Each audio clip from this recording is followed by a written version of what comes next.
This is Mark Guerrero. Welcome to East LA Music Stories. My guest today is Steven Verdugo. You like Steven or you like Steve? Steven's good. Okay. He was in my band in the 60s for a spell called the Men from S.O.U.N.D. And he went on to be in a really great group called Olde Tyme Religion out of East LA also. And they did 2 singles for Warner Brothers. He did a single put out by Eddie Davis called My Lady, which was later covered by Tierra. And a little bit later on in the interview, we're going to bring in Lydia Amescua, who's a very excellent singer who sang with God's Children with Little Ray and Little Willie G in the early 70s. As a matter of fact, Steve played with God's Children for a spell as well. Yes. And but now Lydia Amescua is Lydia Verdugo. And they're living in wedded bliss in Alhambra, California. So how you doing, Steve? I'm doing real good, Mark. Nice to see you. Ready to roll finally? Yeah, it's been a trip. Yeah, a lot of technical problems for days, so we finally got it together. So before I get into how we ran into each other again after such a long spell, I just want to mention that as far as your DNA, you got some nice artistic, creative DNA because your father was a musician. Yes, And your mother was an incredible visual artist. absolutely. And a writer, she wrote her own life story, a novel. And I didn't know about that at all until I went to your house a couple of weeks ago. Right. And I saw her artwork that's all over your house. And I was stunned that I'd never heard that, you know. Yes. But that explains your creativity. You got it coming from all sides. So tell me a little bit about your dad. My dad is from Calexico, Mm-hmm. and they migrated to LA with his father, but he would go back and forth with his dad to pick, the crops and stuff. And but he's really an LA guy, loves the town. He loved East LA. I mean, when we moved to Alhambra, he'd still go to the grocery stores in East LA. Was he bilingual? Yes, he spoke excellent Spanish and excellent English. And then he had dialects for wherever. He was a truck driver. So wherever he'd go, he'd put on their dialect. So he was a good salesman, a hustler, and a great guy. Now, musically, he did a lot of gigs and had different bands and stuff. Yeah, Was his music mainly in Spanish? it was in the beginning, but he was like your dad. He really liked the American music also. But your dad put a twist on it. My father would do the actual 40s music in English. Got a Right to Cry and things like that. Yeah. Don't Get Around Much Anymore. And Right. My dad knew those too. It was amazing. Like late in life, he would sing those songs. He still remembered the lyrics because that was their time. that was their time. And so he was primarily a guitar player, but then my uncle developed a line of drums called Valji congas. And then he started playing congas to get into different groups. And so he went off doing that. And then eventually started playing traps because he went and bought me a set from Phillips music store. Yes. Japanese, they were called Star, blue metal flake. And so he would borrow those drums and go play gigs with him. Because when I got him, I was like 14 years old. And when you got him, you had no experience on drums at all? Well, I'd been playing, hitting things, and I was a piano player starting at 7 years old. I took lessons up till I was 12. But in between that time, music was changing my direction of what I wanted to play. Like I heard you started with clarinet. And so, guitar was something that I didn't pick up till I was like 14. Got it. You started way before I did on the guitar. I started at 12, yeah. Yeah. Yeah. I was going to say that your dad played a gig for a while right down the street from my dad's club, a place called Beto's, right? Beto's Cafe, right up the street, on the same side of the street as Lados. And then you played there with your dad for a while on drums. I played there in between. He was like really my benefactor.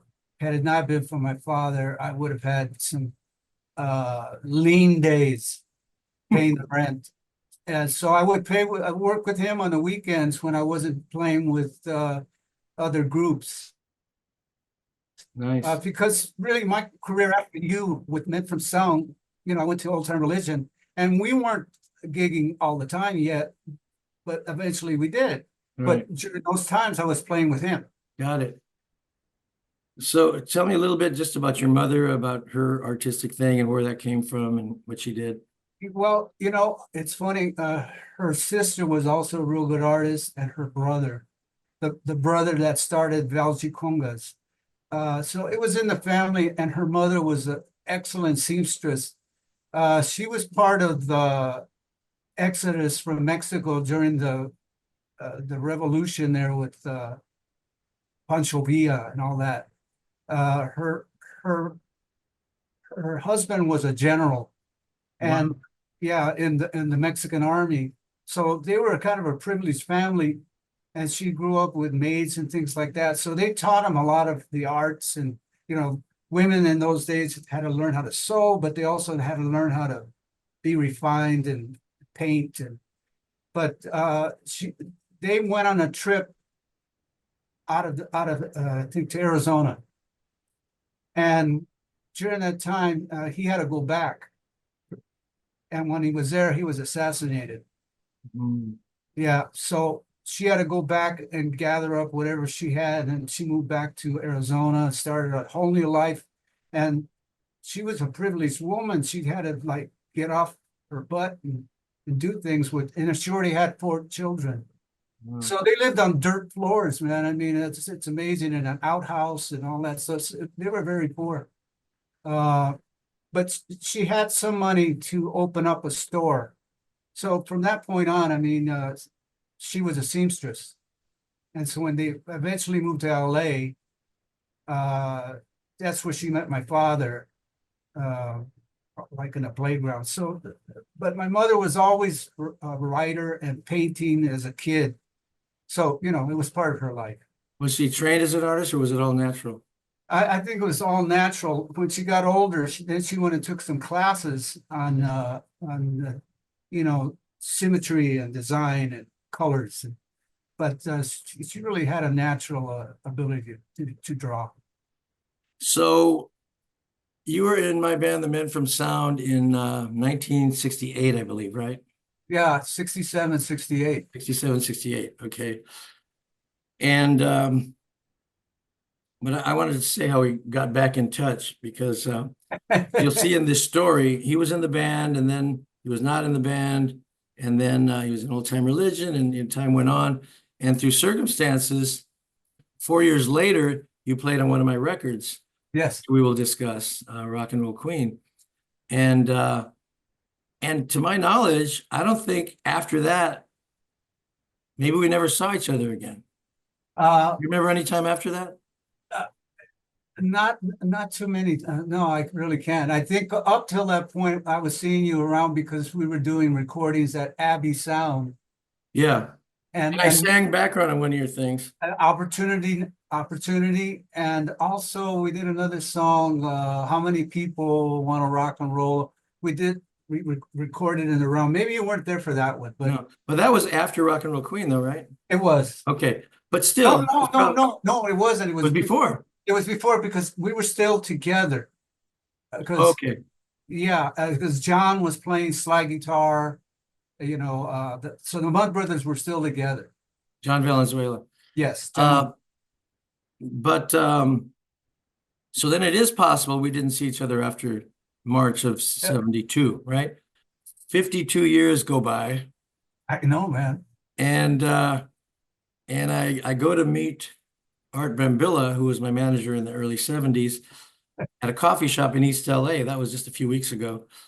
And because I'm working on a recording project with him. And I'm pulling up to park on the side street there. Yeah. And a car pulls up next to me and honks. Hey, Mark. And I look over. I didn't recognize you. And I said, who are you? And you said, Steve Verdugo. And I said, no way, right?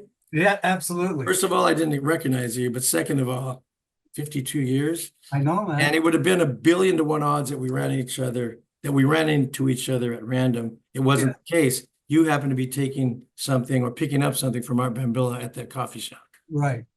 And he told you I was coming? Yeah, he says, and Mark's going to be here pretty soon. I said, well, maybe I'll see him when I'm leaving, and that happened. Yeah. I saw you from the back parking, and I pulled up, and I said, Mark Guerrero, and you go, who are you? And I said, Steve Verdugo, and you did say, no way. So it was fun. So I get out of the car, we start talking and reminiscing a bit. And then you said, which I was happy to hear, that you've been watching my Zoom interviews and really enjoying them. All of them. Yeah, all of them. So then you said, hey, I'd like to be on the show. And I said, hey, that'd be a great idea. And here we are.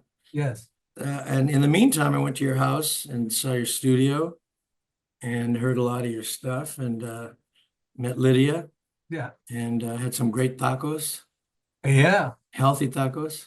absolutely. Yeah, so it was a good day.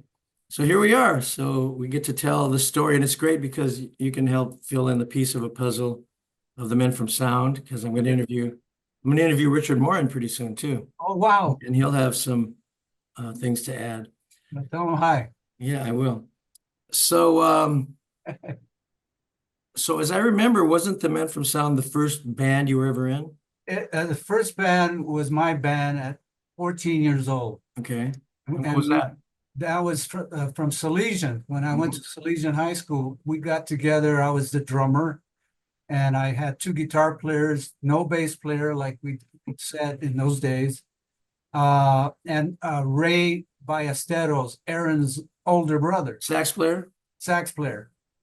And we played parties and things. And the first real gig we had was at the Carpenter's Hall on Soto, around the corner from Phillips Music Store.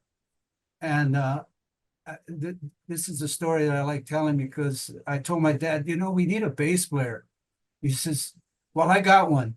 I'll send you one. So sight unseen, he showed up to the gig with a upright bass. And I in my mind, I went, what? I didn't expect that. So I was already thinking, this guy is square. Or I don't know what I was thinking, but he played so good and we sounded better than we ever did. But it was kind of the end of the road for that because the other guitar player wasn't that serious. The one that I really liked was a fabulous artist. He went on to work for Mad Magazine. Wow. Yeah, and so he didn't pursue a musical career. But that's when I was starting to switch over to piano more for bands. And I played with him a couple of times. He says, Steve, you ought to go back to keyboards. And so I was in between that and wanting to learn the guitar. But so after that, you were the real first band that I got into that was organized and had a format. Did that first band ever have a name? The Classics, like everybody. And my father is like, I looked at other cards as his manager, Jesse Verdugo, my dad. He says, hey, I didn't know I was your manager. And so, Yeah. so but it was a real nice looking card of the day, kind of marbled, shiny. Right. We didn't do anything with it. I still have that card to this day. Cool. I think it was Richard that actually told me about your group. And that's what I think that's the only person I can think of because I became friends with him. I don't know how, through Eddie or George or something like that. Okay, I was going to ask you how you got in touch with us because I didn't know you at all. No, that's right. So maybe Richard Rosas brought you in? Yeah, I really do believe it was Richard. Somehow or another, I met him maybe, I don't know if the joint was even open then. Or I was going to East LA Junior College for a little while. And I think maybe running across him somehow. I really don't know how, but I'm thinking it was him. And the joint was a psychedelic head shop. Yes, yes. A great little place. That's the first place I ever smoked herb. Yeah, yeah. 1967. How about you? Did you start there too? You know what? I smoked for the first time like when I was 14, no, 15. I must have been a little bit older than that because I was driving. And Manuel, the guy that was at one of our gigs, I went with him to play drums that my father had sent me on a job. And I hadn't really smoked pot. And I was sounding real good. And the little teeny boppy girls were looking at me, saying, "Hey, man, you can play." And took a break, went and got high, came back in. Oh, my God. Screwed up. And the piano player was blind, and he was pounding his feet to try to keep the time for me, and I was all over the place and it was embarrassing. And all the girls got up and left. So, yeah. And then I didn't smoke for years and years after that. I didn't like how I felt. Yeah. So, but I learned to like it. So you come into the Men from Sound, and you came into what I call the third version of the Men from Sound. There were like 3 distinct different lineups and styles, and it was really interesting. So this was the third one. And at that point, it was just Ernie Hernandez on drums, who played with me throughout the 60s and early 70s.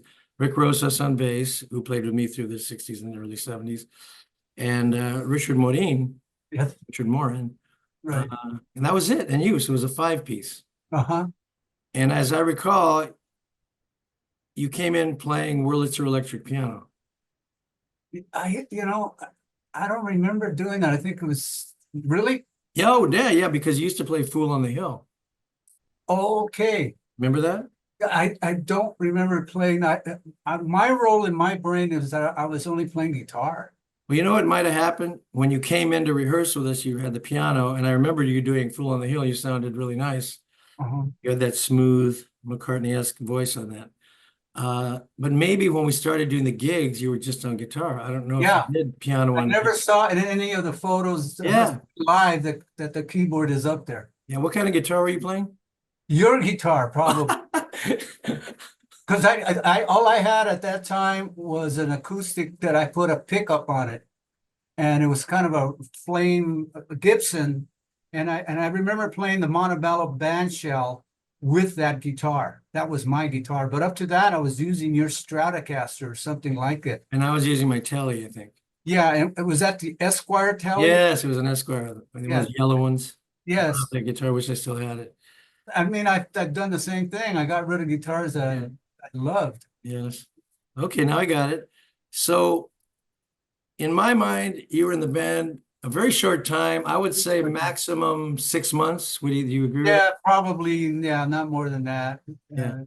And I only have 2 gig memories, and I hope you have others. But one was when we played this gig in Northridge. That's the one I don't remember at all. Isn't that weird? Yeah, and the one that we played at Alhambra, I don't remember that other than the picture. And then there's a third one that I sent you that I'm wearing like a navy jacket that's got a gold band around the, it's a double-breasted thing, and it's us from the side, and you're to the left of me as you're looking down to. Ernie was always at the other end and instead of in the middle. For some you have no reason. recollection of where that was? It seems like it was like the little union or the big union or, so I don't remember that many jobs together. So you're right. It probably wasn't very long. Just a few. As a matter of fact, there's a possibility that Northridge gig was one of those nights where we did 2 gigs in one night. Okay. We might played the Little Union and then went over to Northridge. Well, then I changed jackets because the other one is I'm wearing not even the brown jacket that I try to match you guys. It was more like a Sergeant Pepper looking sort of a jacket.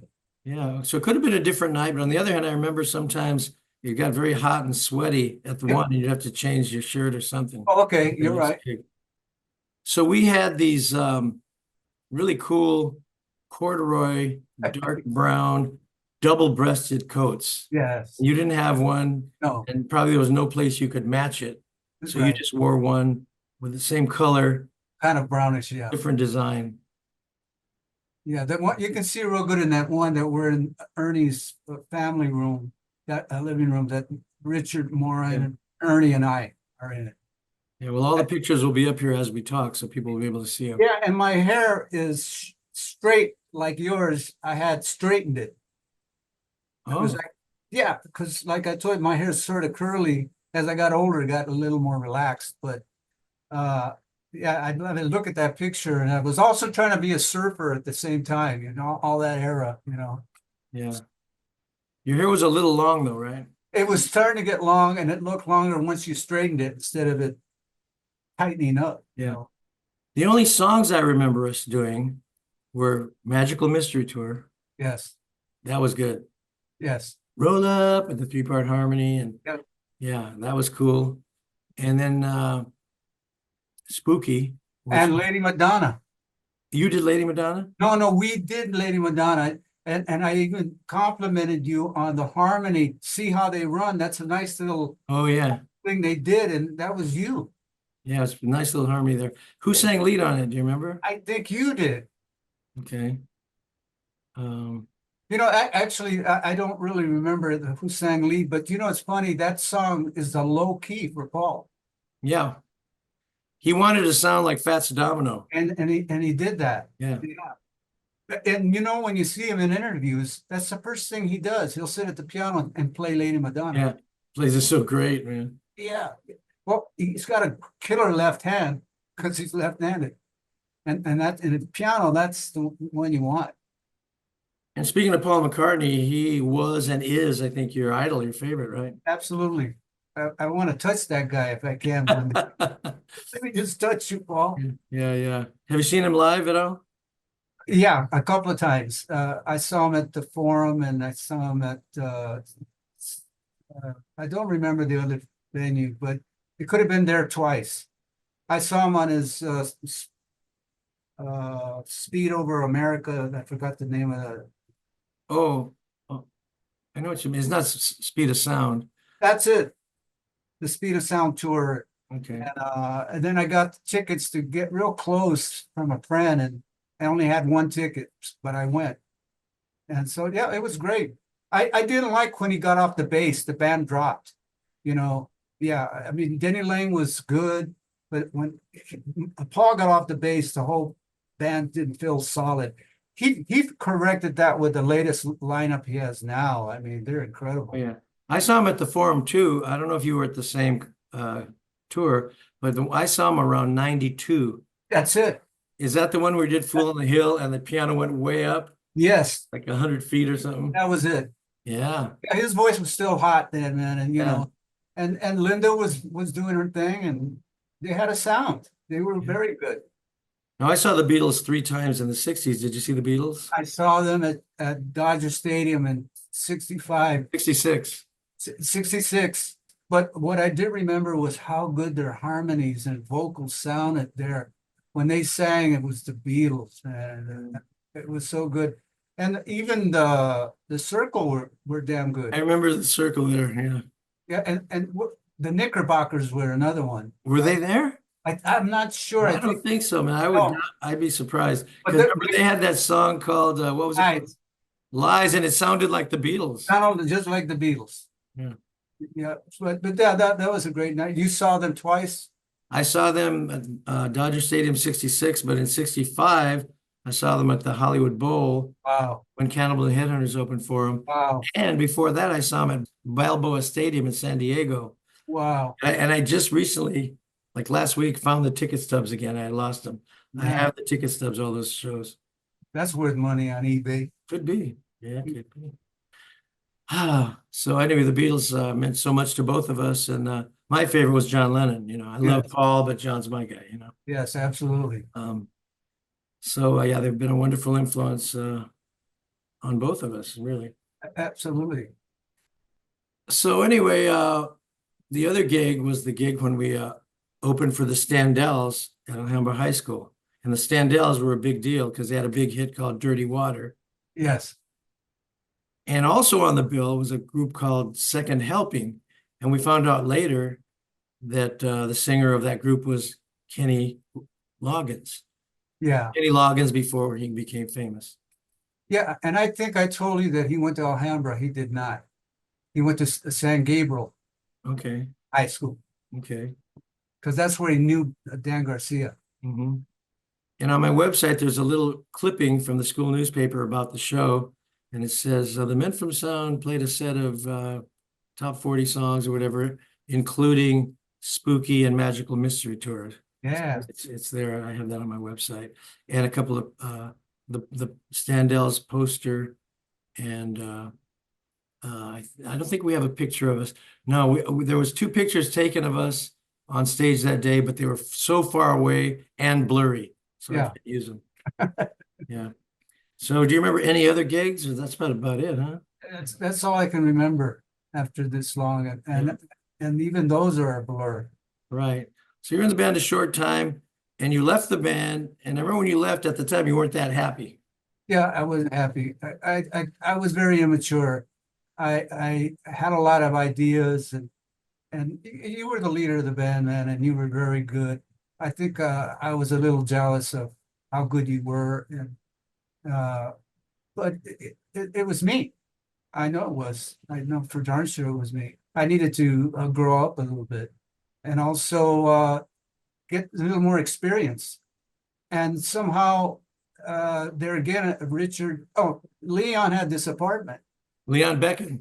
Leon Beckett, and we would go there, and everybody was still hanging out together, and this is where we started talking about getting guys together, and that was the beginning of us getting Old Time Religion together. And that apartment was on College View, Yes, right above East LA College in Monterey Park. very Playboy, you know, style of an apartment, modern, but and he had nice audio equipment. And for a while, George Ochoa was living with him there. Yeah, oh, I didn't know that. Yeah. So we were all there, the right guys, and you know, I had been wanting to get into a vocal group, and yours was that way. So that was definitely because of the Beatles, also too, but because of our past doo-wop, the influences of the 50s. So right there is what we said, let's get a group together. I didn't know Ronnie yet, and I didn't know Art. They did. So what was the genesis of the group? Was it just you and Leon first or what? No, Leon wasn't part of it. Okay, then who were the guys that were starting to get together then? Eddie Serrano was there. Okay. That's when I met him. And George wasn't around yet? Yeah, George was around then. So it was just us talking about stuff. And let's get a rehearsal going. And I think we rehearsed for the first time at my father's basement in East LA on Spence Street, right up from Stevenson's Junior High. So And Eddie Serrano at that point had already been lead singer for the Enchantments in East LA. That was a very popular group. right. And George Ochoa had been in the Slauson Brothers, and then he had been in the Men from Sound before you joined. And he already had come back from New York from doing Cannibals. And that's why Eddie was still in the picture. Eddie and George were both the headhunters at that point because the original three headhunters were gone at that point. Right. So, like I said, we got together at my father's place, and it sounded real good. I mean, Ronnie could always play. Art could always play. So how did Ronnie get into the scene? I know he was real good friends with George. That's it. It was really George saying, well, I know these two guys. And then the drummer was Andy right from the get-go. Andy Orozco. Roscoe, real nice. He looked like Frank Zappa. Right. He did. But real nice guy. And he had a crazy girlfriend named Carmen, who was real sweet, but you know, they were a strange couple.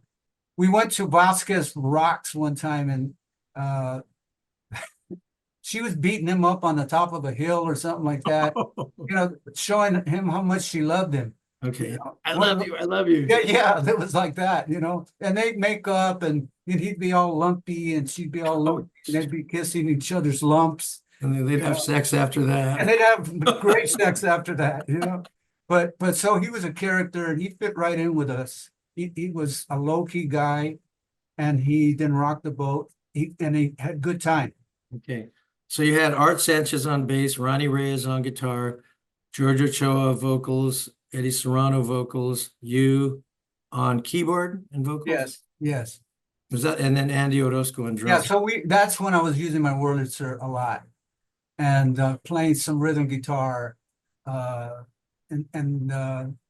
So from that point, we went to a little bar on Beverly Boulevard. I was trying to rack my brain. It's some obscure little name like The Joint or something like that, but it wasn't. You know, like The Bar, you know, something simple. Like kind of a divey bar? It's kind of a divey bar, but they liked us there. I don't think we made any money. I think it was a good place. I think we got paid in beer. You know, and I didn't like beer, so, you know, I didn't get paid. So we kind of honed our craft there, and we met a crowd that used to live at a place called La Casa. It was a kind of a big apartment complex, and they liked us a lot. And I remember seeing an interview with Art, and he says that group used to love when we played 47 cents for some reason. So this was already, we were already getting Eddie Davis into the picture. The 47 Cents was a bluesy song that you had written. Yes. Yeah. So that crowd just liked that song because it was whatever, for whatever reason. But that's just before that, I guess Eddie Davis was brought in by George. So the song, all I got is 47 cents to spend. And it was Yeah. about buying a bottle of cheap wine. Yeah. Let's take it home and go to bed. So, you know, and I'm a mean and hateful man, you know, just what I am. But give me some white port and I'll be a good sport. Take it away and I'll take you to court. You know, so it was just a kind of dumb song. And the solo on the song was a whistle. And now I can't whistle. I have Lydia doing that part for me now. If we ever do that song, she's got a whistle. I can't whistle anymore. Okay. My dad, that era, they were whistlers. They would play the guitar and whistle the melody, you know? Lovin' Spoonful Daydream had a whistle solo. Yeah. John Lennon's Jealous Guy has a whistle solo. Yeah, see, so I mean, I was influenced by that, but so that record, the solo was a whistle. Okay. Now I must say, Andy Orozco, I think the drums weren't great on that, were they? Well, it wasn't a really fabulous part at all. Yeah. Yeah, it just was understated. And you know what? What the rhythm that I played was boom da da boom da. That would throw drummers off. I don't know why. Yeah. Yeah, I really would. Anytime we would play with somebody else and they were sitting in, they would play downbeat on the up. Yeah. Is he still around, by the way? I have no idea. I'd love to say hello to that guy. He was a nice guy. I really liked him. And you like his drumming too? Well, on that one, it was, like I say, it could have been even done without a drums and it would have been fine, the song, because that's the kind of song it was. But yeah, it wasn't anything special, but his time was there. So that's the important thing. It was. He was good. I just remember that one was a little weird because maybe it's like you're saying. Yeah, it was very low. So we'll get to the recording of that. Actually, we kind of jumped the gun there, but so you met Eddie Davis. Yes. Through George Ochoa. Yeah. And so once he heard the group, he went to hear at a gig or what? I think so. I think maybe we were playing still at that bar, but I don't remember him coming there. Might have been to the basement or something. Yeah, you know what? That's probably exactly where he did, the basement, because I told you he came to my house one time and my father made him dinner. And he was very, he really loved that. He says, man, you know, with all the groups that I ever had, no one's ever made me dinner at their house. Well, you never even bought him a hamburger. Or bought him a hamburger, man. Yeah. Now we must say about Eddie Davis, now he's been mentioned on most of my interviews, but you know, I always have to assume that some people might just see this interview. So Eddie Davis was a producer and he owned about 8 small record labels. Right. Gordo, Linda, Pharaoh, Rampart, Valhalla. And so he was very influential. So many of the East LA groups recorded on his labels. And so he got interested in you guys. Yes, he did. And did he help you get the Warner Brothers deal or how'd that happen? He was the guy. He was the guy. And Mario Panagua? Panagua, yeah. Panagua. He was part of his little team. But anyway, yeah, he got us the deal. And then told us, you guys got to get something that you look like you're in the same band together. So he gave us a budget to go to a store and get some clothes. I think we all came out with the same belt. Which was, at that time, it wasn't cool to have uniforms. It wasn't. So we compromised, and I think he went, oh my God. The same belt, ooh. That same belt, they'll know you now. So Yeah, because by now it's around 1970, right? Yeah, we wanted to be, hippie guys, individuals, and Yeah. no, man, we don't do that. Yeah. So he had his Warner Brothers connection, Eddie Yes, Davis, because the Premier's album came out on Warner Brothers. And right. the Blendells came out eventually on Reprise, which was a Warner Brothers label. So he had an in there. So that's probably how that happened. It is. And that's when I started meeting Steve Salas and Frankie Cannibal. They would come by. Yeah, his office was on Western. Yeah, I went there one time. It was a little apartment in a kind of a frame. It was above a furniture store. Mhm. And I lived a block away because Wow. I wanted to be out there in Hollywood. So I rented this little apartment like a block away. So I would go over there a lot, and he would play me a lot of records and say, "You guys ought to be doing this and try this and that." So we became pretty good friends. So let me get this straight. So this whole thing with Old Time Religion and Warner's was before you did the single with Eddie, right? Yeah, Okay. So for the first single, you guys recorded 47 Cents. And on the flip side was Glory, I Enjoy Being With You, written by George Ochoa. yes, And that had a lot of three-part harmonies. did. Yeah, we really honed those songs down in the basement. And then George and I would record them on our little reel-to-reel and do sound on sound and bounce all our tracks and get the vocals. I really liked that version as opposed to the big studio version. It just had something, right? I mean, That happens a lot. it happens a lot. Part of it is that you're loose and you're just doing it and it's fresh and. Yeah, so Gloria, I think really came out much better than 47 Cents. It sounded more complete and sonically more together. There was more happening, and it was a good song. And I think George's influence that time was really heavy was Crosby, Stills and Nash.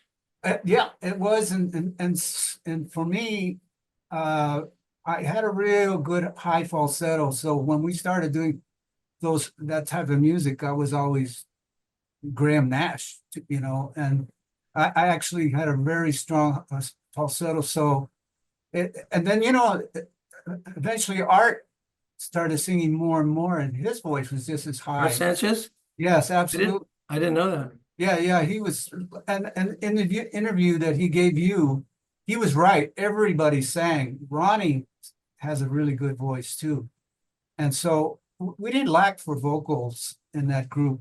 But we were all kind of influenced with, but you're right. George had a real ear for harmonies, and I was always hearing my harmony above, but I wasn't always hearing harmonies below. So hanging with him and Eddie, I started learning that. So that's what I learned from those two guys. And so I would assume that Eddie would mostly be in the middle and George would be at the bottom, depending on who's singing lead, maybe. Huh? Absolutely. You know what? Yeah, those guys would switch around because of their lead, and I would just be on the top. But eventually, as I said, my ear started training to those really nice notes below the melody, and that's what completes the chord. Mm-hmm. So that was a good time for me. Where did you record those songs? There again in the basement. No, the actual record? Oh no, the actual record was at, I think, Glen Sound, and I'm not sure of the street, whether it was on Western or if it was on Vermont, or it could have been on Vine. So one of those three streets. And I had an interview that you gave Art. He was trying to think of the studio and he couldn't think of it. And I was saying, I think it's Glen Sound. So, but I could be wrong. Glory, I Enjoy Being With You. Glory, glory, hallelujah. Yeah. It was a good song. I liked it. We all liked it. And so the record came out and probably Warner Brothers did not put much promotion into it. Yeah, that I knew of. I don't think we ever heard it on the radio. I didn't, either song. But you got to do a second single. We did. And the second single, once again, you wrote one side, George the other. You wrote a song called The Swimmer. Yes. George had one called Itchy Feeling. Yes. which had harmony again, a lot of harmony. Yeah, and there again, I really actually like that song better. That was the A side, and but there again, those two songs we really rehearsed the hell out of them and recorded them in the basement, and they sounded really good there. But I was playing drums, and I don't know why Andy wasn't around for a lot of those rehearsals, but Art Sanchez and I would just lay the bass and drum. And years later, that's how Ernie and you guys sometimes they would rehearse just Right. bass and drums. Ernie and Richard would have bass and drum rehearsals before our sessions. And that's what Art and I would do. And it really sounded good. That's why I really thought it would have been a better fit had we done it that way. But as I said before to you, he was a very good drummer that came in. It was You don't solid. know who he was, right? No, I don't remember him, just other than Eddie Davis brought him in as a professional drummer, like a Hal Blaine sort of a Yeah, guy, Studio guy. studio guy. So But I thought that was a good sounding record, and I thought it sounded better than the first one in terms it of did, you guys were tighter, more yeah, experienced. The sound, it was just really an upgrade, I thought. it was an upgrade.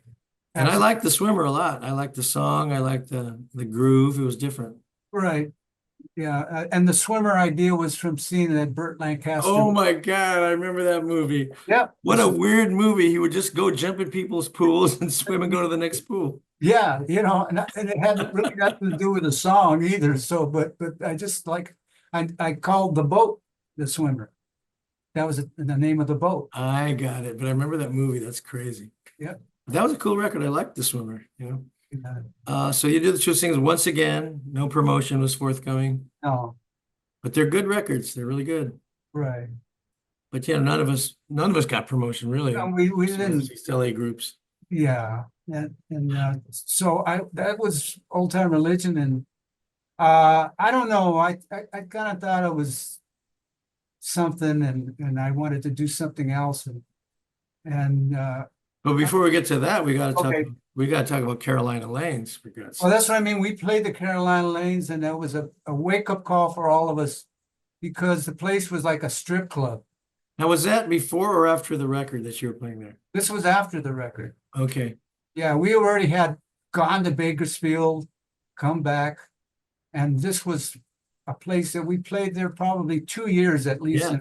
So you went up to Bakersfield and did a gig up there at the Caravan or something like that? We played the Caravan because Eddie booked us up there. He says, I got a place for you in Bakersfield. I said, Bakersfield, where's that? And so we played that, but he says, when you're up there, we want you to audition at the Holiday House. And that's where Willie, Lydia, and Ray, and they had a real good group there. God's Children. God's Children, really good group. The backing musicians were monsters. They could really play. And they had a B3. But see, by then, we already as a group had pitched in to pay for a B3. That changed the game for us too, having a B3. So, yeah, but then we went up to Bakersfield. How long did you play up there? I think a total probably of 6 weeks. It seemed longer than that, but that was about right.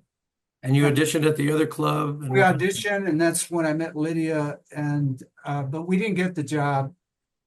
We were still working at the other club, and when it ended, we went back to LA and went and found the Carolina Lanes. And that's Lydia Amescua, Yes, who is now Lydia Verdugo. yes, You guys have been together forever, right? yes. So we're going to bring her in a little while when we get to the God's Children part. Okay. So now you're Carolina Lanes for 2 years, my God. Now I went there several times to see you guys. It was a good group. It was a good group. For a while you had Leon Beckett on drums. That's right. After Andy left, because we kind of thought that Leon was more suited for what we were doing, a little more flashier, and he looked the part. He looked like the guy from the Rascals. Dino Donnelly. Yeah, and he played like him. Yeah, he was very good, man. And Leon did go with us up to Bakersfield. So actually, before we came back, he was playing with us. I think that was his first gig In Bakersfield. Bakersfield, yeah. And so yeah, he was part of that group. And we were there for a while. Well, I went there a few times, saw you guys, you sounded really good. But you know, there was always ulterior motives. I went there for the band, but there was also some nice ladies there. Oh, yeah, it was a happening spot. And I remember uh, Yeah, getting lucky one night and you're leaving getting with a lucky. lady. Yeah. Yeah. But yeah, it was a great place. And actually, before I saw you guys there, I had been there when I was 16 years old because I went there to see Chuck Berry. Wow. Chuck Berry was at the Carolina On that Lake. same stage, on that Same same little stage, stage. same Wow. room. I saw Chuck Berry there, got his autograph, and I went again and I saw the Bobby Fuller Four. Right, I fought the Law and the Law won, and right. they were great. They sounded just like the record, you know. How And could you get in there? because I went with my godfather and my godmother, and I don't know, maybe Okay, because it was a concert, it wasn't quite right. nightclub. They let young people in. Yeah. Yeah, I saw those two shows. Was there a bowling alley there at the Yeah. same time? Mhm. Yeah. Okay, that was part of it. So you guys were there for a long time. Long Were there any time. other members that played with you there, or Yeah, after Leon left, we had that guy, Mora. Last name oh, is, Mark Mora? yes, very good, solid drummer. Yeah, Yeah. So, and so when I left the group, he was the drummer. And but I had been still seeing Richard a lot, and I would go see him playing at Griffith Park. When I first saw Richard playing with Ernie and John, they you were know at, Richard Rosas. yeah, they were playing at Griffith Park Oh, outside. yeah, yeah. And I said, man, these guys sound real tight, you know. And so from that little thing, I started hatching up, you know, maybe I wanted that style of music. So I just asked them, maybe I could join you guys, you know, I'm not happy. And it wasn't that I wasn't happy with Old Time Religion. I really was. I just thought needed to go in another direction. So I actually then moved to Echo Park. Got it. Let me set the stage a little bit on that because again, Richard, Ernie, and I had played together pretty much nonstop from 64 to 74. There might have been a year and a half off in between. But at that point, I had left the band, and that's when Ernie and Richard got John. Yeah, And John, I already knew because he was in Leon's band, Leon and the Leisures, way exactly. back in 65, 66. And John actually substituted with the Men from Sound on Farfisa, Oregon one Oh time. yeah, that's right. Yeah, so I knew John. I never knew he played keyboards. Yeah, I never knew he played guitar because I just knew him as a keyboard player from then. Wow. So it shocked me when I saw him with Richard and Ernie, what a great guitar player he was and singer. Yes. So yeah, so I saw them too at probably that same gig at Griffith Park or some By the park. carousel. Yeah, and I was like blown away how good they sounded. So you had the same experience, Yes, and you thought, hey, I'd like to join up with those guys. exactly. Okay, and then you So guys started rehearsing. yeah, I moved to Echo Park. It was probably I was down the hill and they were up the hill. Were they in that house on the side of the hill yet? Yes, What a yes, great house that was. it really was. And we could rehearse at any time of Any day. hour. It was a house on the side of a hill, and there was no houses around it. Right. There was nothing else on that side of the hill. No. And it was overlooking the Golden State Freeway. Yeah, the only problem with bringing equipment in, Oh, what about 100 steps? a lot of steps, and I used to carry that piano on my shoulder down the hill, and something else in the right hand, like an idiot, you know. Amp or something. So yeah, we started rehearsing there, and then I think one of the first gigs we got really was the clinic Yes, in Pasadena. in Pasadena, and we played there for a little while, and then we started just doing. I don't even remember all the Crystal Closet. We played there also. I think the clinic was our first job that we actually played a little while together in a club. Few months. Yeah, at least a few months or maybe longer, you know. It seemed like a while because I had a B3 by then. And so I would leave it there instead of having to haul it back out. And then we played like Ernie in his interview said that we played a place in Topanga Canyon. Yeah, I want to hear about that. Were you there with them? Yes, yes, and we were playing for the cast of Hair. They were there. And was that the gig where the Flying Burrito Brothers were also playing? I don't recall them. I just think it was us. Well, there was one, he said that And we were. you guys actually blew away Yeah, Flying Burrito Brothers. yes, that's right. And I think that was the job that Richard had a terrible earache or something like that. It was one of those jobs, and he was really going, "Oh man, I'm hurting." But Mm. but I remember the Topanga Canyon gig because we did sound real good, and the guys from Hair were coming up. Hey man, I want to record with you guys and stuff. And I said, "Oh yeah, okay, well," and and I got a call from one of the guys, one of the naked guys, and yeah, and And that was the play where there was the last scene, everybody was naked on stage. yeah, And I saw that in New York when I went to visit my brother in 68. wow. Yeah, the play. Yeah, it was amazing then, to see that happen. But so I don't remember that we played that.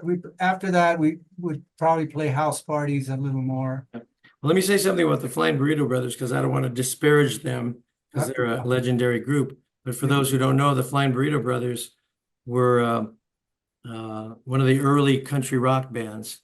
White guys, and Sneaky Pete Kleino on steel guitar, who later played on our record. Yeah. And, what's his name? The bass player for the Byrds, Chris Hillman, I think. Oh, And yeah. a lot of really great musicians were in that band. And what's his name? The real legendary guy who died in Joshua Tree. Graham Parsons, right? Very influential guy. He influenced the Byrds. He joined the Byrds before that. He influenced the Rolling Stones to do Wild Horses, Honky Tonk Women were kind of a result of his influence. He was the lead vocalist, right? Yes, he was the lead vocalist. So anyway, so we have some legendary great musicians in that band, but I believe that you guys blew them away because they were famous for not rehearsing.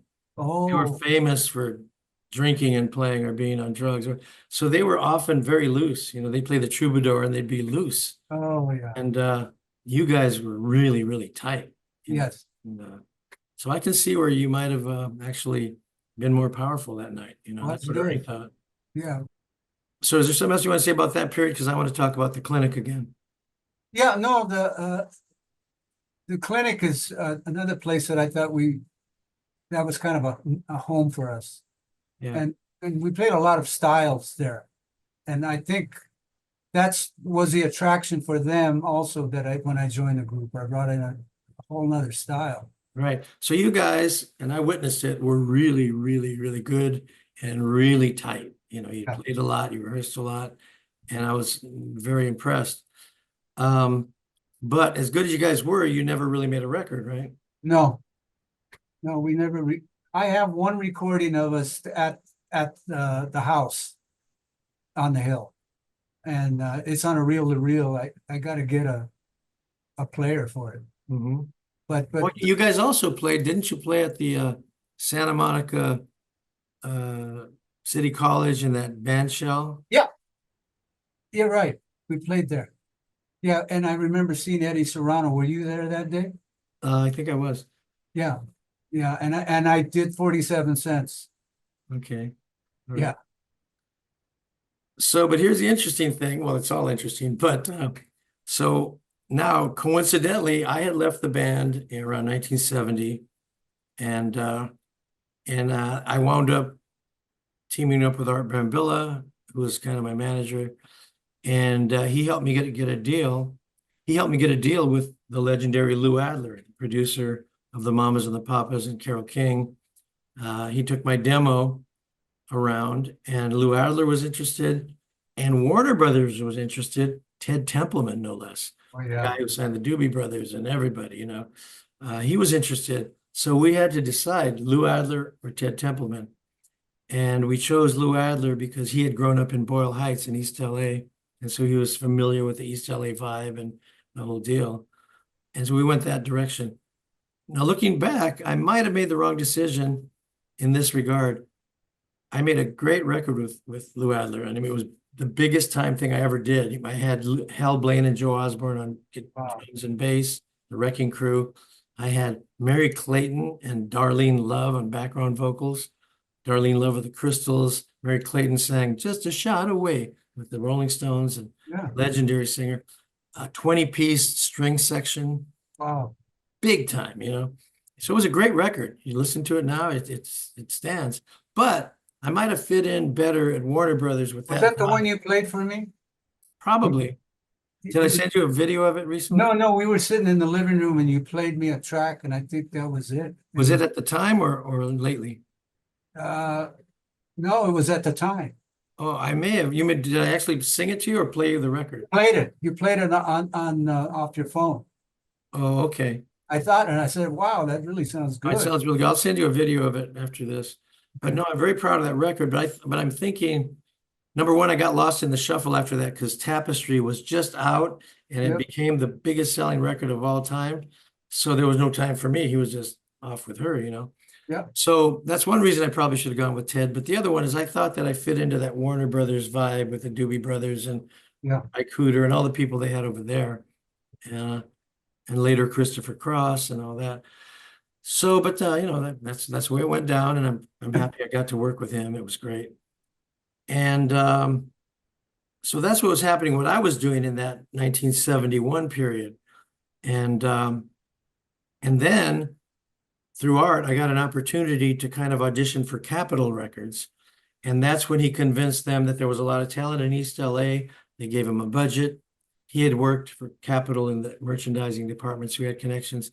And so he took my band, Tierra, Yaki, the Emeralds, I think several groups in, and everybody got to record 2 songs, and Capitol could choose who they wanted to release, and the rest were free to go make deals with other people. So they actually picked me, and that's when Rock and Roll Queen and Lonely came out as a single. Then I'm Brown was the second single. Okay, so now go back to the clinic. So I had that opportunity going. Art said, hey, you can record a couple of songs, but I didn't have a band. So I happened to go see you guys play. You blew me away. So I said to Richard, hey, man, you know, would you guys like to back me up on this recording? I have a chance to do this recording. And everybody agreed. And so we all went into independent studios in Studio City. And you were on Wurlitzer electric piano. Yes. And it was Richard, Ernie, John Valenzuela, and you, and Anthony Beret was there from the Emeralds. Right. He didn't play on Rock and Roll Queen, but he played Hammond organ beautifully on the other side, Lonely. Yeah. And then he played on I'm Brown, the next single, beautifully on Hammond organ, and Right. Living Off the Land, the Wow. B-side. But you played an incredible piano part on it. It was unbelievable. I mean, I love it to this day. It's perfect. And it was amazing. If you recall, we did that song live. Yes. All of us in the studio. I'm in a separate booth playing acoustic and singing live. Yeah. And you guys are out in the studio. And it might have been one take, probably. Yeah. It felt like one, 2 at the most, but it seemed like you're right. Yeah, it was kick-ass. And John played great slide. You played great rock and roll piano. It still sounds great today, that record. And then the B-side, Lonely, you didn't play keyboard, but I remember you sang backgrounds. You probably don't remember that. But you were one of the backgrounds. Lonely, lonely. I never heard it. I never even heard it. You never heard Lonely? No. I'll have to send you that one too. I like to hear that. But you heard Rock and Roll Queen. Yes. Yeah. Love that. So that should have been a hit. Yeah, it really should have. And it got a good review in Cashbox magazine. It said, a sunny approach to a blues rocker with top 40 appeal. I go, I'm in. And then no promotion. You should have been the next Tommy Shondell or, you know, that. Tommy James? Tommy James, yeah. Your voice was as good or better than his. And Thank you. And he had a lot of hits. Yeah, yeah. So that could have been a follow-up to any one of his hits. Yeah, I'm very proud of that song and record. It's a cool record. But yeah, so that's how that happened. So it's ironic that I was with Richard and Ernie all those years. Yep. We broke up, and then 2 years later, we're back together. And then after that, we stayed together. Yes. We started doing gigs, me and Richard and Ernie and John. Now, at that point, you weren't with the group. Now, what happened? How'd you leave the group? Well, when I left the group, there was no prospects for me at the time. I just said, well, this ain't working for me. And then I got a call from somebody. I'm not sure if it was Willie or a friend of his says they need a keyboard player, Willie G. And so I went to audition with him, and that was in Claremont. And that's when I drove up, Lydia was walking up the alley to make sure that I knew where I was going. And I followed her down the alley to a garage. Is that when you first met her, or had you That's met? where I saw her for the second time. I met her in Bakersfield Right. in 71 or 69 or 70. Not positive of a date. But so after the Mud Brothers, that's the next band that I got into. Meanwhile, I'm still playing with my dad on the weekends. Okay, now before we get off of Mud Brothers, we should talk about that. So how that name came about was Yes, there was a period yes, when, boy, this history is so complicated, but that's what makes it so great, all the inner combinations of people. So there was a time, or at that time, Cannibal of Cannibal the Headhunters was playing a gig at the Mardi Gras, I believe, in downtown LA. right. And in the band, he had Richard Rosas, Ernie played for a while on drums. John played, John Valenzuela, and Eddie Serrano was singing with him. Yeah, And George Ochoa was singing with him for a while there too. yes. And they had Tony Duran on guitar, great guitar player. Oh, yeah, And they had Jimmy Seville on Hammond organ. really It good. was a great band, and they called themselves Shaky Bone. Yeah, And so they were a tight band, really good. And I think it was Eddie Serrano that came up with just a funny name. And sometimes he'd call the band the Cruddy Mud Brothers. Cruddy Mud Brothers. Yeah. And then so when you got together with Ernie and Richard and John, the Mud Brothers became the name. And how did that happen? Yeah, I was talking to Art Sanchez one day, and I said, we're trying to come up with a name for the group, and we're Golden Seal now. It sounded Well, like let me say something about Gold Seal. I talked to Ernie Hernandez this morning, right. and I said, Steve mentioned that the name Gold Seal that they were using for their band before you joined. They were playing with Steve Stewart, Yes, another guitar player, and that was after I had left. And they called themselves Gold Seal, and I never understood where they got that name. And you told me the other day that it had something to do with hash, yeah, marijuana hash. yeah. So I asked Ernie this morning, and he said, yeah, he said Rick Rosas acquired a slab Yeah, of hash. He Yeah. said it was like huge, like the size of a second base on a baseball field. yeah, Slab of hash, and on the top, it had a gold seal. yes, It might have been in plastic. There was a gold seal on it. He said, hey, let's call ourselves Gold Seal. So absolutely. that was That's just verified this morning. yeah, that's what he told me. Yeah, that's what he came up with the idea. So when I'm sitting talking with Art one day someplace, I said, "What should we call it?" So, how about the Mud Brothers? I said, "Yeah, I like that." So and he even said Cruddy Mud Brothers. I remember now in the conversation that he said Cruddy Mud Brothers. I said, "Well, I didn't really like Cruddy, but I thought Mud Brothers had a nice sound." And where did the two D's come from? Well, like Old Tyme Religion, Oh, yeah. I put the OLDE, and time was TYME. Right. Same thing. So I said, let's add a little twist to it. That was it. Yeah. So you guys are playing around as the Mud Brothers. And then after you left, and I Yes. rejoined after the Rock and Roll Queen sessions, we kept the name and we were the Mud Brothers and we Yes. loved it. Yes. So when we went to A&M Records the next year in 73, and they wanted us to be a band because I had been a solo artist, they said, what do you want to call yourselves? I said, the Mud Brothers with two D's. And they said, oh, no, no, no. And the record company didn't like it. They wanted me to come up with something Latino because Malo was out at the time and El Chicano and all that. But our music didn't reflect that. We were like rock and country rock, like Buffalo Springfield style. Right. And so I didn't want to do that, but I compromised with tango. And I'm not happy with that to this day, but it was a compromise. Compromises usually don't work, as we discussed earlier about a compromise. Yeah. But I mean, they work, but you wind up not having your creative, what you wanted, you know. Yes. But I love the name Mud Brothers, you know, and I thought it fit us perfectly because mud is funky, it's And- bluesy, it's earthy, it's brown. We were Yeah. brown. I can imagine if our album had come out, the Mud Brothers with four Chicanos with long hair on the cover, it would have done a lot better than the album that came out with the word tango on it and no picture of us, to where everybody would think it's an Argentinian tango music album. That was a disaster, but that's showbiz, you know. So now we can go on to where were we? You were going to Well, after that, it's when I saw Lydia for yes. the second time, and that's really the first time that I've worked with her and Willie.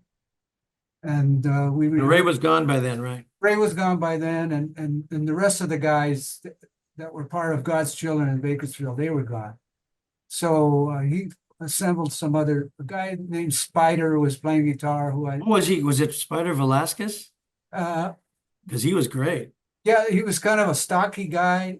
Yeah, yeah. He was big in the early 60s. I forgot what band he was in now.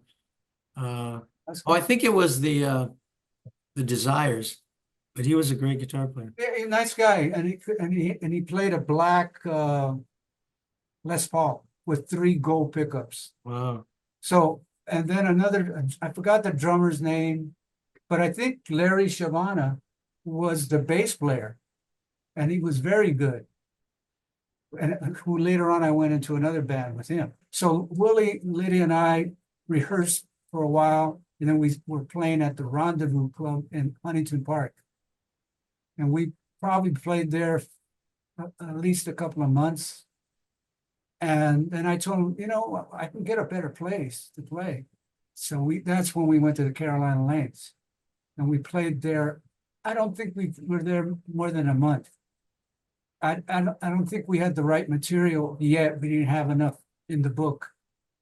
But and then from there, I think so that maybe this is time for Lydia or something like that, Yeah, because okay. but that was the start of it. Okay, you want to bring her on? Sure. Come on in, honey. Oh, boy.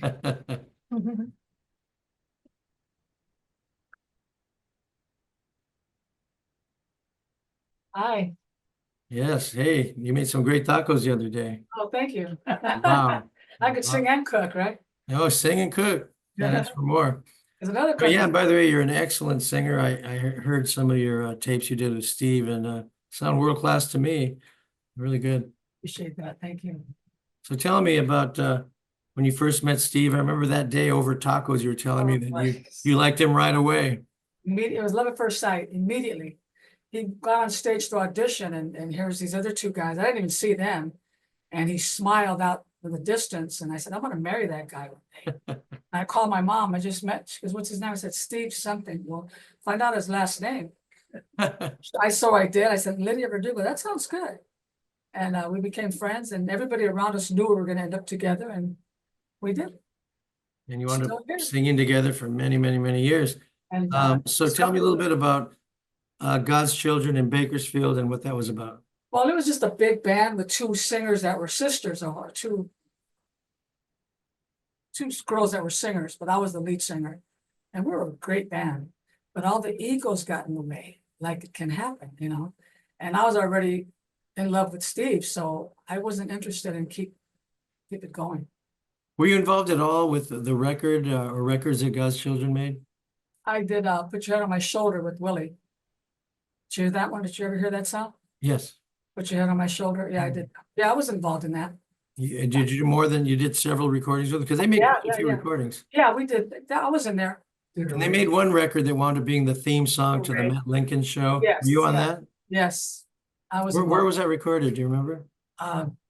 Same studio, Same Glen studio. Sound. Glen Sound. Okay. Yeah, the Got it. same studio. Yeah, it was great. So you played up in Bakersfield for how long with him, would you say? Probably a year, I want to say. Wow. Yeah, it was probably a year. And then you came down and Steve joined down here eventually. Yes, And how long were you with God's Children at that point? maybe another year, 9 months. And that's when you and Steve decided to go a duo, or what happened? Yeah, it was just too many heads. You know, everybody couldn't make it to rehearsals and all the different excuses. Well, let's just form a duet. And that did it. And Two Scumpies is the best band I've ever been in. we were learning 3, 4, 5 songs a day to go back to the, we were working steady. 5 nights a week and playing a lot of weddings and things like that. And there were certain points where there'd be a third member, or didn't, Yeah. Larry Cronin play? Larry with Cronin and his company, my compadre Bert Lopez, sax on sax, and then on guitar was Carlos Ruiz. Carlos Reese. Do you know Carlos Reese? No. Oh, wait a minute. Carlos Reese. No. Excellent. Yeah, it was him, but it was mainly Steve and I. We became a duet, and we got more jobs that way. And we stayed at clubs years and years and years. And Like you actually did that duo for decades, right? Yes, and we did the Princess cruise ship. We did all that. So we were real popular. We learned a lot of songs. 49 years. 49 years with Two's Can you Company. believe that? Yeah. Unbelievable. I'm still here. And Two's Company was the only band that didn't drink. Wow, that's rare. We didn't drink. No. Yeah, that is rare. A sober band. Wow. Our club owners loved us for that. But the only bad thing about that, our audience didn't drink either. They were dancers. So they weren't making money off of our bands. More money with alcoholic. They were making more money with, alcoholic bands. Yeah, that's been one of my problems. I don't drink very much at all either. And every time you're playing a restaurant or a club, you're Yeah. great. I want to buy you a drink. You Yeah, don't really want one. And you got to make money for your place. So a lot of Right. times I take it yeah. and not drink it or I- dump it, or same. sometimes I'd get a glass of wine or something. But yeah, Drink. No, we didn't drink. No. Oh. That's why we're so successful, I believe. Because we rehearsed a lot and knew a lot of We songs. put the money in equipment. We put a lot of money in our equipment. I raised 2 sons, 2 dogs, 2 cats, and a husband. so any other thing you'd like to add? Well, I was Miss Montebello when I was 16. Oh, Queen of Montebello, the first Latina Miss Montebello at 16. I didn't even want to join, but my mother was making little signs, there were flowers with all the girls' numbers. She goes, you and your friends should join. I'm like, oh, it's just for, not me, I was young. now when did you start singing? At 16. I 16. was 17, I sang at the Topper Club, had no business being there. I think I got in because I was tall and I could sing. And I sang Tears of a Clown and I made $20. And Ooh, that's I pretty thought, good. hey, this is good. And they gave me dinner. Nice. Yeah, so, but, no, I've been in music my whole life too. Was there music in your family tree? Yes, my dad played harmonica and sang, and he played guitar. My mother played piano and sang, beautiful, with her sisters. My mother's brothers were mariachis. So I came from a musical family. It as well. usually comes through the DNA. We're having parties. I'm like, Mom, can I sing? It's my turn to sing. They put a table that I sat on a table and sing my little heart out. Yeah. And now you're not singing at this point. Are you still singing? the reason why I'm not in clubs, I had to stop. I got cancer Mm, and I got called chemo ear. mm. Chemo ear is like worse than tinnitus. Oh, wow. And I remember singing at the Granada and Alhambra, and I stopped singing and the whole room just spun around. I thought, oh, don't faint, it, don't faint. And I sat on my stool and I put my head down, and Steve noticed it. And he goes, do you want to quit? Yeah, I couldn't do it anymore. It was really hard. And to this day, it's hard. I could sing, but it hurts. You know, my ears hurt Now, constantly. do you still sing once in a while in the studio there at home? Yes, but you know, it's funny, I can't put the headphones on. Steve puts them down or puts them on his ears and I could hear him through there, and that helps me. But if I put them on my head, I can't do it. It's like a tunnel, it's terrible. But I would still be playing clubs. I was just telling him that yesterday, that too bad we had to quit. And I really, really enjoyed that with the people and just everything. Well, it's great that you got to have that great studio there and all those instruments, and you guys can record whenever you want. Yeah. But nice, but Steve, the Two's Company is the best band I've ever been in. Nice. Still the love of my life. Still is, don't tell me. He's Yes. crying in the background. Cool. Anything else you'd like to say? Oh, Thank and you. Ray, I met Ray through my brother. Ray was looking for a girl singer. And my brother goes, my sister can sing. And Oh, that's so how I you- met Ray. First you went in through Ray Jimenez, Yeah. and then he brought you into God's Children. Little Ray and the Chain Reaction. And then we were driving to Bakersfield. What should we name ourselves? I said, what's wrong with God's Children? Hey, Yeah. great. So And by the way, that I've talked to Ray and Willie about that, and it wasn't like a Christian band per se. no, we weren't Christian. No, It was more of no. a hippie idea. We're all God's children. Exactly. We're all God's children. Yeah, that's how it came about. Cool. Yeah. But I haven't seen Rand so long. I'd like to see him again. Yeah, well, I see him once a week because I've been recording in his studio. Oh, great. lately, and, Tell him I said hello. great guy. He's looking good and he still sings his ass off. Oh, he can sing, that guy. And Woo! dance. Oh, he can still sing. Yep. Yeah, he's very good. Yeah. And his studio's doing great. LA Sanctuary Studios. In Great. East LA, baby. Well, All thank you, right. Lydia, for doing this. Oh, you're welcome. Thank you, Mark. You're welcome. Okay. Okay, Steve, come on back. All All right, right. here it comes.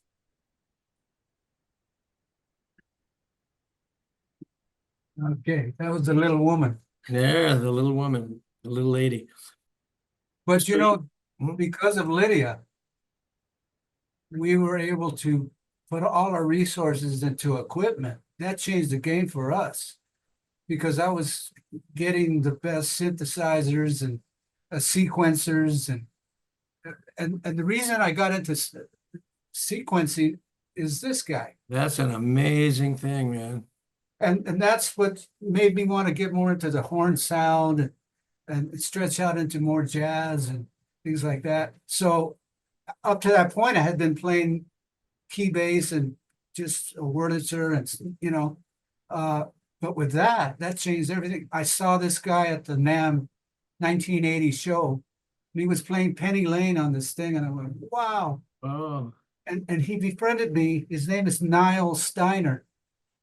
And I eventually got one, and he came and saw Lydia and I at the Talk of the Town playing there.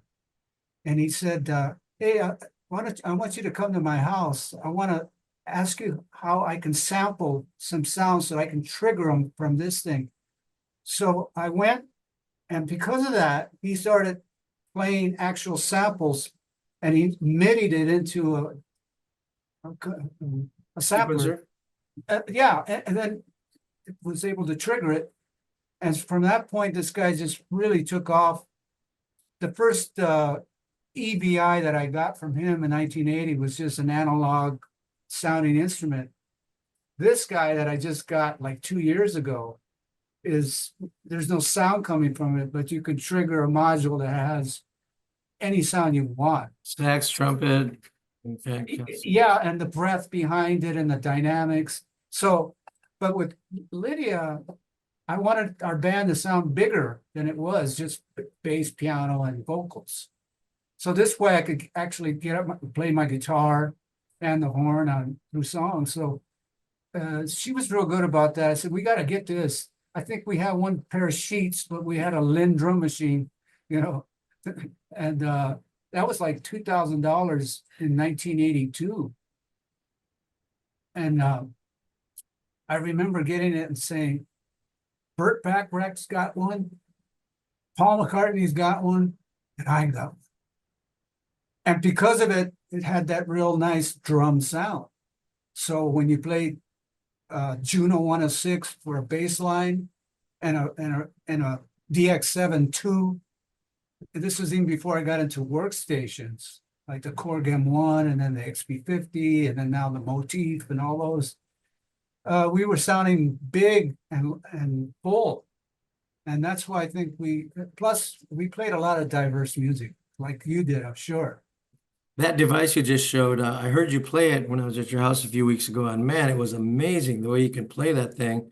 And, you know, whether it's a trumpet solo, a sax solo, it sounds real. Yeah. Really fluent on that thing. It's amazing. Yeah. And it was from that guy playing Penny Lane. I said, man, I want to play Penny Lane like So that. he had that Bach trumpet, high trumpet. Yes. Yes, and he played the hell out of it. And I years later I saw him playing with Barbra Streisand. She did a backyard concert. Did you ever see that special? Mm. And Barry Gibb came out with her when he had written some songs for her. Yes.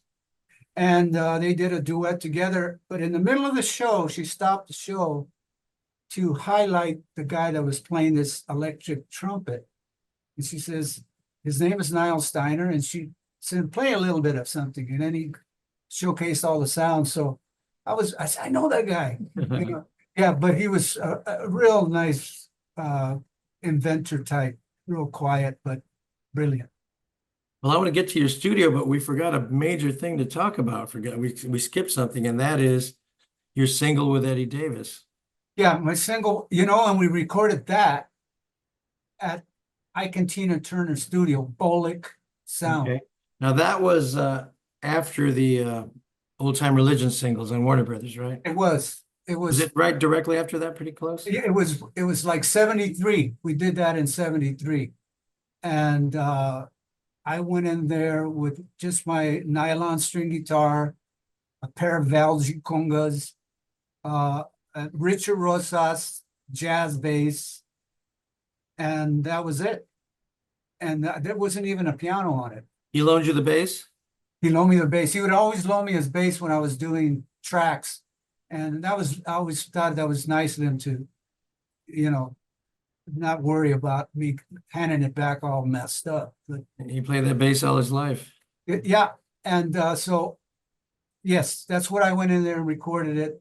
And then Eddie came up with this idea. He wanted to do like Chica, what is it, mariachi rock. Oh, yeah. And so he said, come on in, I want you to hear something. And they already had, no, they were recording their part to the track. And I went, wow, because it was the violins playing. So who came up with the arrangement of the strings? They did. And you weren't there when they actually put it on? I walked in as they were tracking.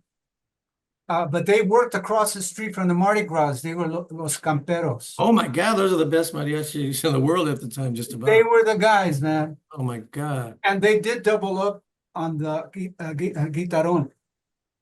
Wow. So my electric bass is there, but on the parts that needed to shine, you could hear more of the guitarón and their little requintos, you know, and Was Naticano the leader playing it, or do you know? I don't know the guys, but I used to go in there because it was across from the Mardi Gras, and I heard that it was a place to go. Yeah, I used to hear him there. I heard him there too, and I remember. Right, and it was spread out in the room, and I said, "Wow, what a great idea!" Yeah, great band. And my dad came. My dad and I went one time, and they invited him up, and he sang Canción Mexicana with them and stuff. It was Yeah, awesome. Yeah. You know what? I don't know if you ever saw the series on Netflix called El Rey. I don't think It's so. the story of Vicente Fernandez. Okay. Chente. If you have Netflix, Yes, there's a series called El Rey. It's which means the king. the king, and that's about him, and it's his story from a little boy to when he became the toast of Mexico. Yeah. He's the one that recorded Volver, Hmm. and the other one is El Rey, the song El Rey. You should see it, Mark. You'll love it. Okay.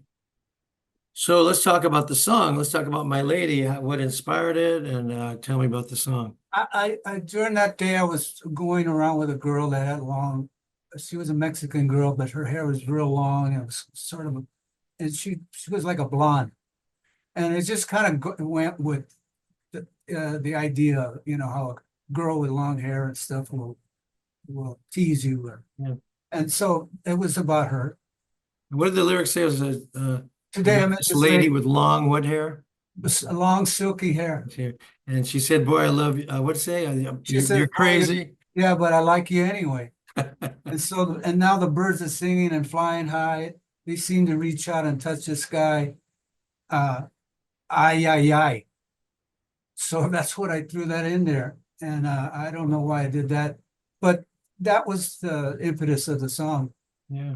And I recorded that in when I was still working with Richard and Ernie and John in that little house that I lived. And I recorded it, and I actually liked that version way better. Again. Again, but it was a good opportunity, and there again he tried to promote it, but you know, I wasn't in love with it. I thought it had a lot of good elements. The other side was Hollywood. and that's Old Time Religion. And like as I said the other day, Leon Becken is playing drums on it. I didn't know that. And Eddie and George are doing the backgrounds on it. And Dan Garcia was the recording engineer.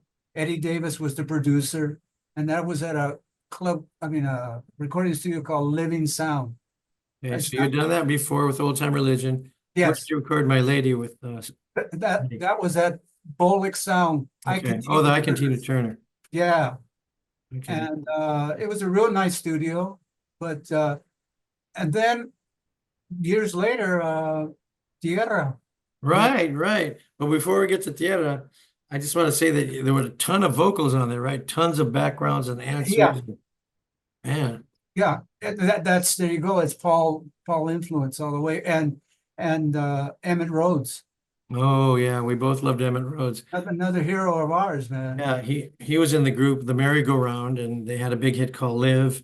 Then when he went solo, he, like McCartney, played all the instruments, including drums, and he Yeah. was very Beatle influenced. It was good, man. Like I told him, you sound more like him than I did because I was really, in love with his process, putting the music together. And I said, hey, man, that's something I want to do. And so he gave me that confidence to try and do that. So, but with Lydia is when I really started getting more into orchestration and refining the parts, making them sound cleaner and stuff. And then with this new studio I have now, it's just Right.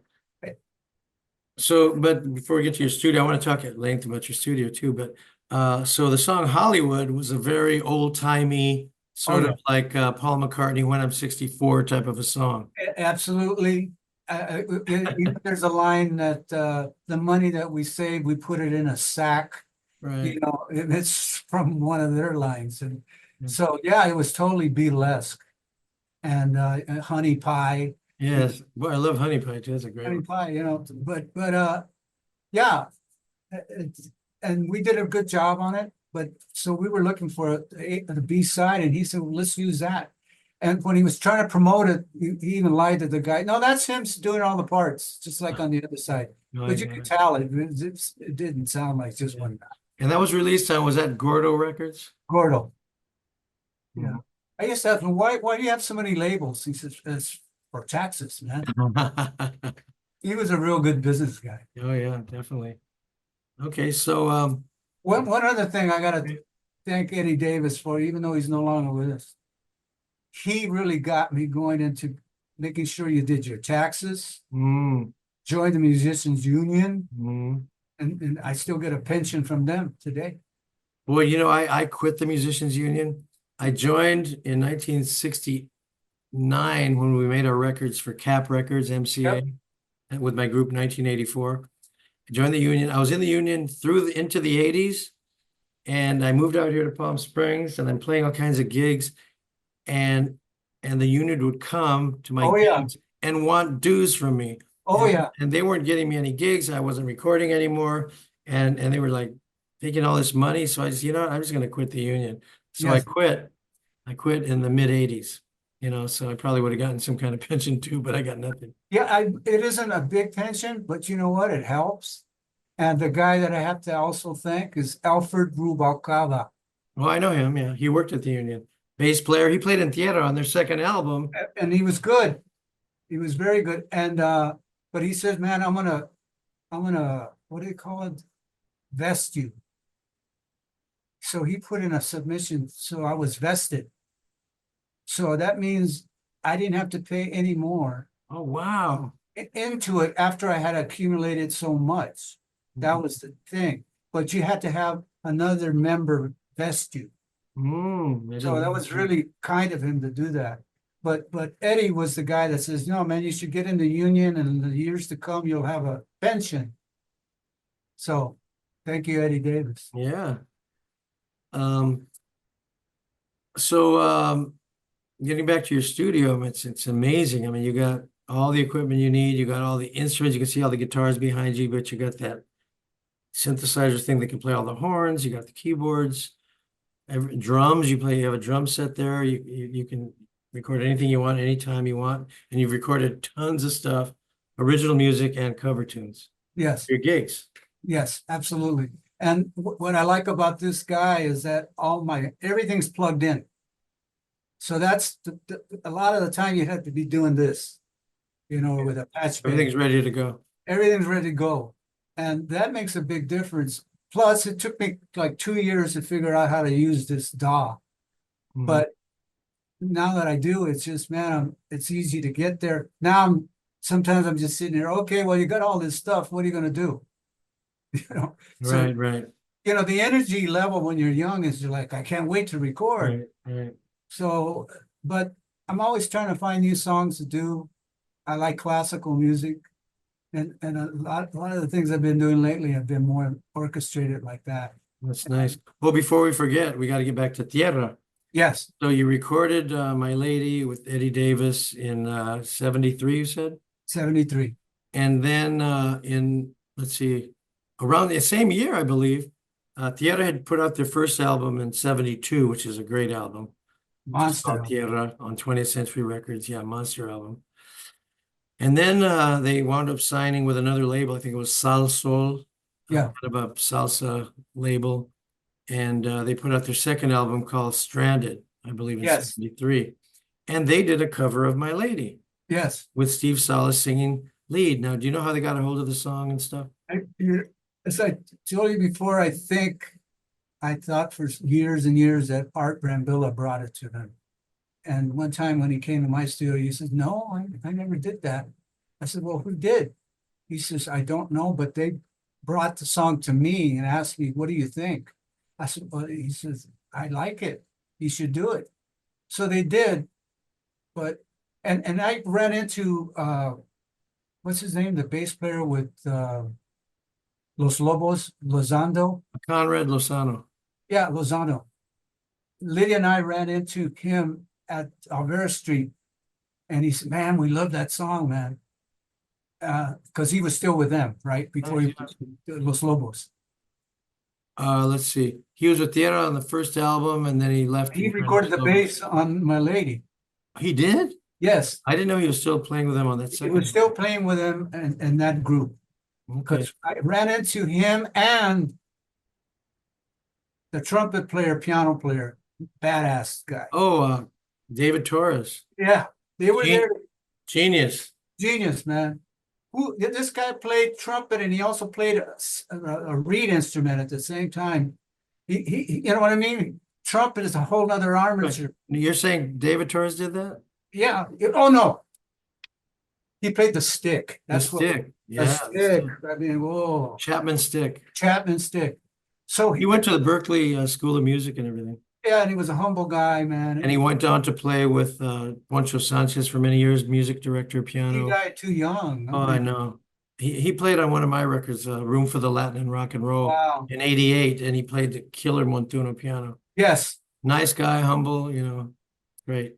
So we ran into him, and that's when I heard, because I hadn't heard really anything from Steve or Rudy, that they had even recorded it, but someone, yeah, it was kind of like, wow. So when I did hear it, I was very flattered because I liked their version so much more than mine. And because Steve had that hit voice, Oh, God, great voice. and so when they said that when I ran into him, oh yeah, man, we really like that song. But I would go see them here and there, but I never heard them play it live. But this is Maybe they never did do it live because it would have been hard because Steve did all the vocals like you did. There was all kinds of vocals. Yeah, that's right.